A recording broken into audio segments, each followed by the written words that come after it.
ಬರೋ ವೇಳೆ ಆಯ್ತು. ನಾನಿನ್ನು ಬರ್ತೀನಿ. ಟಾಟಾ ಟಾಟಾ.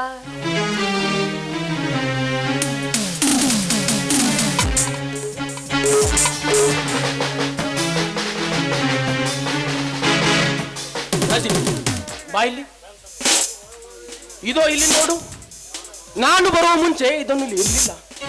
ಆದರೆ ನಾವು ಇಬ್ಬರು ಪ್ರಣಯ ಲೀಲೆಯಲ್ಲಿ ಮೈ ಮೆರೆತಾಗ ಅದು ಯಾರೋ ಬಂದು ನಮ್ಮನ್ನು ಕಂಡು ಇದನ್ನು ಇಲ್ಲಿಟ್ಟು ಹೋಗಿರಬಹುದೇ? ಹಳ್ಳಿಯಿಂದಲೇ ಯಾರಾದ್ರೂ ಬಂದಿರ್ಬೋದು. ಹಾಗಾದ್ರೆ ಇದಕ್ಕೆ ಮುಂದೆ ಉಪಾಯ? ಸದ್ಯ ನೀನೇ ಒಂದು ಉಪಾಯ ಮಾಡು. ನನಗೆ ಏಕೋ ಭಯ. ಎಂತ ಅನಾಹುತ ಕಾದಿದೆಯೋ ಆ ದೇವರಿಗೆ ಗೊತ್ತು. ನಾನು ಬರ್ತೀನಿ. ಆಯ್ತು, ನೀವು ಹೋಗಿ ಬನ್ನಿ. ನಾಳೆ ಇದಕ್ಕೆ ನಾನೇ ಉಪಾಯ ಮಾಡ್ತೀನಿ.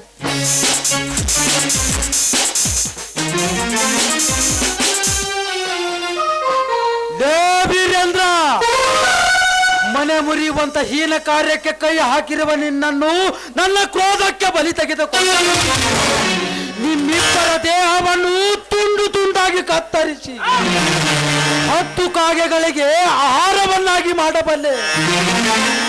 ಏಕೆಂದರೆ ನನ್ನ ತಮ್ಮ ನಮ್ಮ ಕೈಯಲ್ಲಿ ಇಲ್ಲ ಅಂತ ಸಾಗಿದೆ ನಿಮ್ಮಿಬ್ಬರ ನಾಚಿಕೆ ಇಲ್ಲದ ತಮ್ಮ ರಾಜಣ್ಣ. ಮಾನವರಾಗಿ ಹುಟ್ಟಿದ ಮೇಲೆ ಒಳ್ಳೆಯ ಮನುಷ್ಯರಾಗಿ ಬಾಳಲು ಒಳ್ಳೆಯ ಹೆಂಡತಿಯನ್ನು ಒಳ್ಳೆಯ ಗೆಳೆಯನನ್ನು ಪಡೆಯಬೇಕಾದರೆ ಪುಣ್ಯ ಮಾಡಿರಬೇಕು. ನೀನು ಯಾವ ಜನ್ಮದಲ್ಲಿ ಪಾಪ ಮಾಡಿರುವೆಯೋ ಏನು, ನಿನ್ನ ಬೆನ್ನಲ್ಲೇ ಚೂರಿ ಹಾಕುವ ಹೆಂಡತಿಯನ್ನು ಗೆಳೆಯನನ್ನು ಪಡೆದಿರುವೆಯಲ್ಲ, ಅದು ನಿನ್ನ ಕರ್ಮ. ಇನ್ನು ಮೇಲೆ ನಾನು ಬಹಳ ಹೊತ್ತು ಇಲ್ಲೇ ನಿಂತರೆ ನನ್ನ ಮೇಲೆ ಏನಾದರೂ ಅಪವಾದವನ್ನು ಹೊರಸಲು ಏಸುಗಳಲ್ಲ ಈ ಕಲಿತ ಸುಳ್ಳು.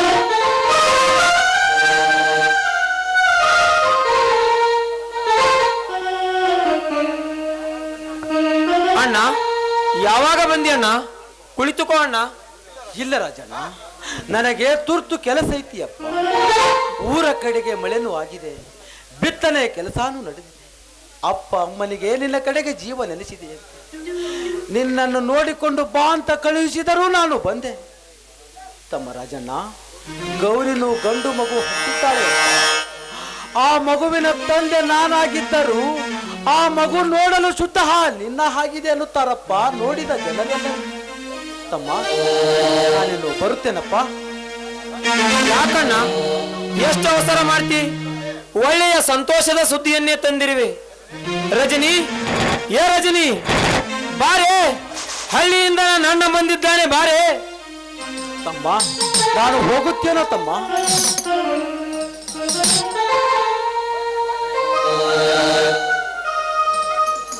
ಬನ್ನಿ ಬನ್ನಿ. ನಮ್ಮಪ್ಪ ಮಾಡಿಸಿದ ನನ್ನ ಮನೆಯಲ್ಲಿದ್ದ ನನ್ನ ವಜ್ರದ ನೆಕ್ಲೆಸ್ ಕಳುವಾಗಿದ್ರಿ. ಅದ್ಯಾಗೆ ಕಳುವಾಯ್ತು? ಮನೆ ಬಿಟ್ಟು ನೀನ್ ಎಲ್ಲಿಗೆ ಹೋಗಿದ್ದೆ? ನೋಡಿ, ನೀವು ಬರುವ ಸಮಯವಾಯ್ತಂತ ನಾನು ಅಡಿಗೆ ಮಾಡ್ತಾ ಇದ್ದೆ. ಹೊರಗೆ ಯಾರು ಬಂದಿರೋ ಶಬ್ದ ಆಯ್ತು. ನೀವೇ ಬಂದ್ರೇನಂತ ನಾನು ಅಡಿಗೆ ಮಾಡೋದನ್ನ ಬಿಟ್ಟು ಓಡ್ ಬಂದ್ ನೋಡ್ದೆ. ಆದ್ರೆ ಅಲ್ಲಿ ಯಾರು ಇರ್ಲಿಲ್ಲ. ಈ ಮೂಟೆ ಒಂದೇ ಇತ್ತು. ಯಾರೋ ಭಿಕ್ಷುಕರು ಬಿಟ್ಟು ಹೋಗಿರ್ಬೇಕು. ಕೈಗೆ ನೆಕ್ಲೆಸ್ ಸಿಕ್ಕ ಕೂಡಲೇ ಈ ವಿಭೂತಿಯನ್ನು ಇಲ್ಲೇ ಬಿಟ್ಟು ಹೋಗಿರ್ಬೇಕಂತ ತಿಳ್ಕೊಂಡೆ. ಆದ್ರೆ ನಮ್ಮಪ್ಪ ಪ್ರೀತಿಯಿಂದ ಮಾಡಿಸಿಕೊಟ್ಟ ನೆಕ್ಲೆಸ್ ರೀ. ನಾನು ಹೇಗ್ ಮಾಡ್ಲಿ ಈಗ?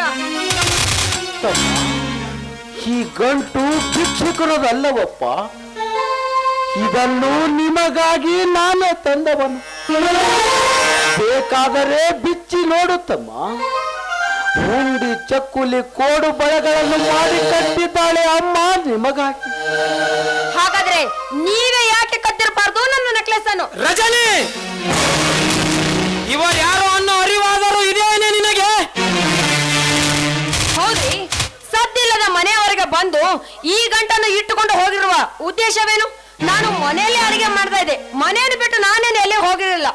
ಅಷ್ಟು ದೂರದಿಂದ ಮನೆಯವರೆಗೆ ಬಂದು ರಜನಿ ಅಂತ ಕೂಗಿದ್ರೆ ನಾನೇನು ಈ ದೊಡ್ಡ ಕಲಾವಿದನ ಕುತ್ತಿಗೆ ಮೇಲೆ ಕೈ ಕೊಟ್ಟು ಹೊರ ನುಗ್ತಾ ಇರ್ಲಿಲ್ಲ.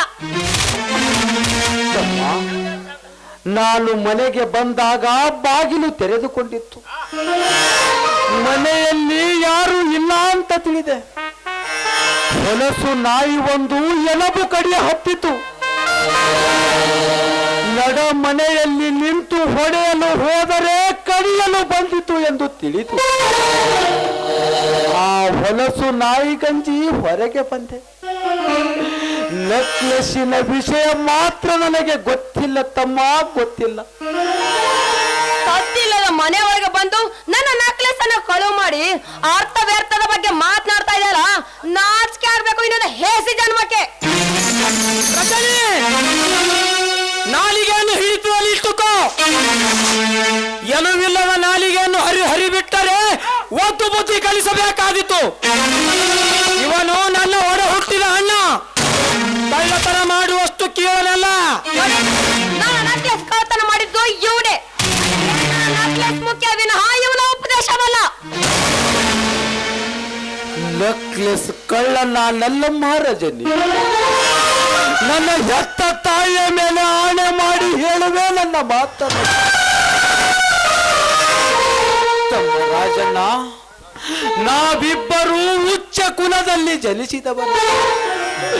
ಕಳ್ಳತನ ಮಾಡುವಂತ ಕೀಲ ಜಾತಿಯವರಲ್ಲವೆಂದು ಹೇಳಪ್ಪ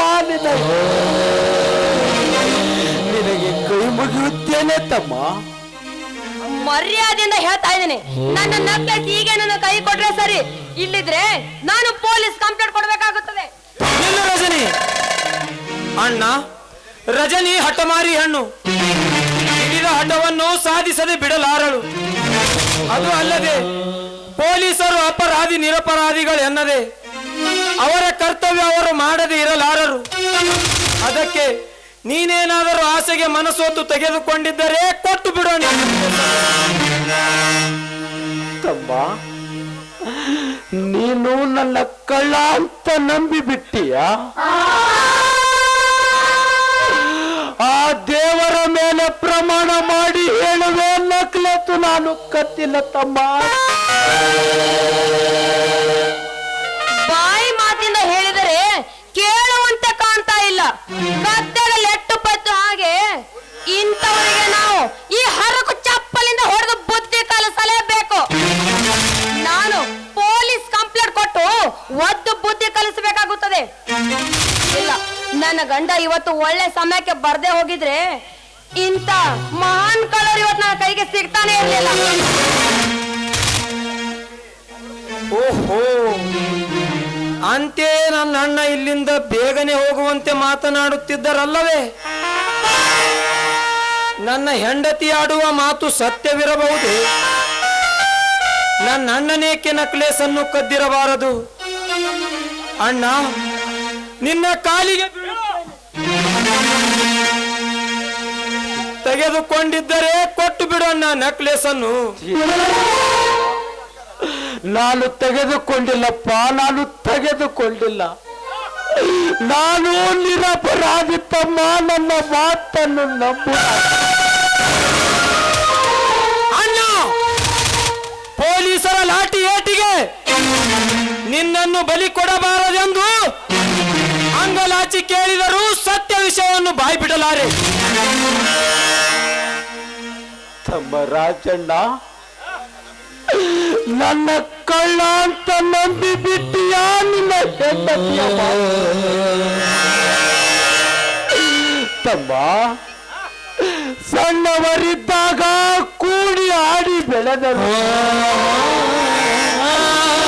ಒಂದು ದಿನ ನಿನ್ನ ಕೈ ಏಟಿನ ರುಚಿ ಕಂಡಿಲ್ಲ ಐತೆ. ಆದರೆ ನೀನು ನನ್ನ ಕಪಾಳಕ್ಕೆ ಹೊಡೆದಿಯಲ್ಲ,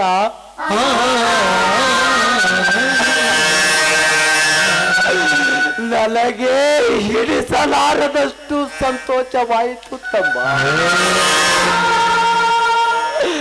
ತಮ್ಮ ರಾಜಣ್ಣ, ಈ ನಿನ್ನ ಹೊಡೆತದ ಮುಂದೆ ಆ ಪೊಲೀಸರ ಹೊಡೆತ ದೊಡ್ಡದಲ್ಲಪ್ಪ. ನಡೆಯಪ್ಪ, ಸ್ಟೇಷನಕ್ಕೆ ನಾನೇ ಬರುತ್ತೇನೆ. ಪೊಲೀಸರಷ್ಟು ನನ್ನನ್ನು ಹೊಡೆದು ನಿರಪರಾಧಿ ಎಂದರೆ ಸಾಕು ತಮ್ಮ.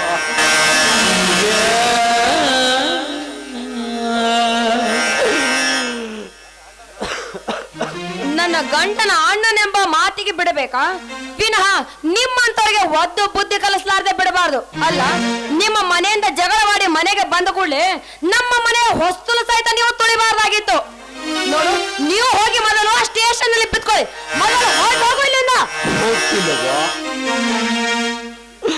ಹೋಗ್ತೀನವ್ವಾ, ಹೋಗುತ್ತೇನೆ. ಎಲ್ಲೆಲ್ಲಿಗೂ ಈ ಮನೆಯ ತತ್ತಲೆ ಮಾಡಿಯೂ ಮಲಗುವುದಿಲ್ಲವಮ್ಮ. ತಮ್ಮ ರಾಜಣ್ಣ ತುರ್ತಾಗಿ ಊರಿಗೆ ಹೋಗುತ್ತೇನೆ ಎಂದರು. ಪ್ರೀತಿಯ ಮೇಲೆ ಪ್ರಮಾಣ ಮಾಡಿ ಬಲವಂತದಿಂದ ನೀನು ನನ್ನ ಕಪಾಳಕ್ಕೆ ಹೊಡೆದಿಯಲ್ಲ. ನಿನ್ನ ಮನಸ್ಸಿಗೆ ಸಂತೋಷವಾಯಿತಿಲ್ಲಪ್ಪ. ಆ ದೇವರು ನಿನಗೆ ಒಳ್ಳೆಯದು ಮಾಡಲಿತ್ತಂಬ ಒಳ್ಳೆಯದು. ನಾನಿನ್ನು ಬರುತ್ತೇನಮ್ಮ, ನಾನಿನ್ನು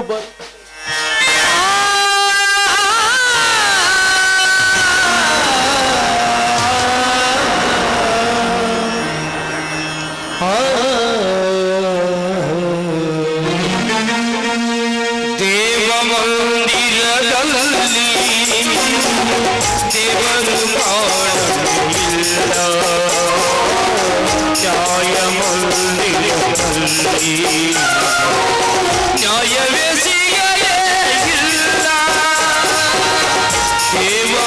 ದೇವಮಂದಿರದಲ್ಲಿ, ದೇವರು ಕಾಣಲಿಲ್ಲ ನ್ಯಾಯಮಂದಿರದಲ್ಲಿ, ನ್ಯಾಯವೇ ಸಿಗಲೇ ಇಲ್ಲ.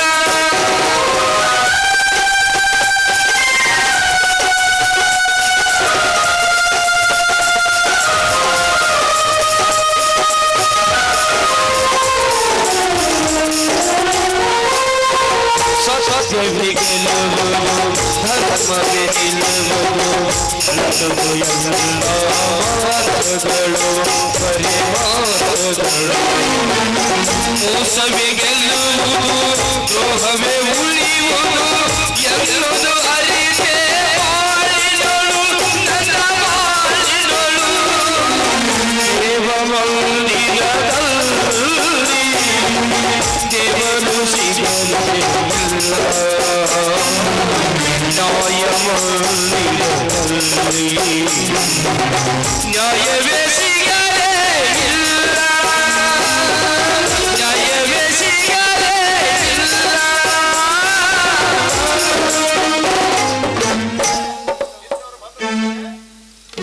ರೀ, ನಿಮ್ಮ ಅಣ್ಣ ಏನ್ ಓವರ್ ಆಕ್ಟಿಂಗ್ ಮಾಡ್ತಾರ್ರಿ? ಅಲ್ರಿ, ಇಂಥವ್ರು ಮನೆಗೆ ಬಂದ್ರೆ ಇವರನ್ನ ಅತಿಥಿಗಳು ಅನ್ನೋದಕ್ಕೆ ನಮ್ಗೆ ತುಂಬಾ ಬೇಜಾರಾಗುತ್ತದೆ. ಪೀಡೆ ಮನೆಯಿಂದ ತಲುಪ್ತಲ್ಲ. ಬನ್ರಿ, ಊಟ ಮಾಡಿರಂತೆ ರೀ. ನನಗೆ ತುಂಬಾ ಖುಷಿ ಆಗ್ತಾ ಇದೆ ರೀ. ನಿನ್ನ ಬಯಸಿ ಬಯಸಿ ನಿನ್ನ ಹೆಜ್ಜೆ ಬಳಸಿ ನಿನ್ನ ಹೆಜ್ಜೆ